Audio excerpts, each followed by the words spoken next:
இங்க பாருங்களேன். அ இவங்க 2 பேருமே நண்பர்கள். அந்த காலத்துல குழந்தைக்கு தலையில பேன் இருந்தா, அம்மாங்க பேன் பாப்பாங்க. அ அம்மாங்க மட்டும் இல்ல, அ சொந்த பந்தங்கள் எல்லாம் கூட பாப்பாங்க. அ அதே மாதிரி குரங்கு தன்னோட இனத்துக்கு இருக்கிற இன்னொரு குரங்குக்கு பேன் பாக்கும்.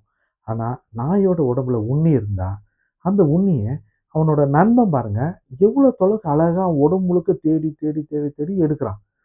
ஒவ்வொரு இடத்துலயும் தேடி எடுக்குறான். ஒரு பூச்சி இல்லாம. அப்ப என்னன்னா, அந்த உண்ணியால நண்பனுக்கு பாதிப்பு வரும். அந்த உண்ணி கடிச்சா நண்பனுக்கு வலிக்கும். அப்படிங்கிற அந்த வலி அவனுக்கு தெரியுது. அதனால தானே அந்த உண்ணிய அந்த உடம்புலருந்து எடுக்குறான். எவ்வளோ பாசம் இருக்கு பாருங்க. அந்த நட்பு எவ்வளோ இருக்கு பாருங்க. அந்த நண்பனுக்கு வலிக்கக்கூடாதுங்கிற அந்த எண்ணம் இருக்கு பாருங்க. இதுதாங்க நாய்க்கிட்ட இருக்கிற பாசம். இப்போ இங்க பாருங்க, ஒரு நாய்க்குட்டிக்கு நம்ம எப்படி அம்மா, அப்பா, தாத்தா, பாட்டி எல்லாரும் ஒரு குழந்தைய ஊட்டி, ஊட்டி வளர்ப்போம்.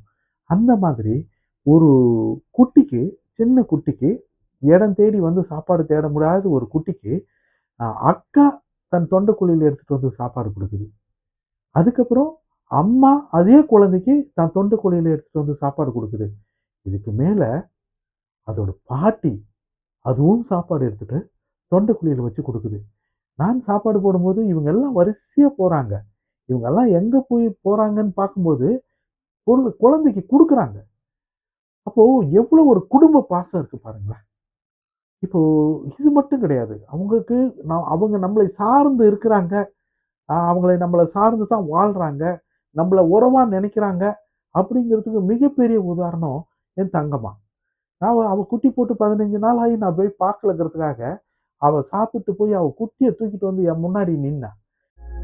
நீங்களும் உணவளிக்க உதவலாம். Please help us to feet.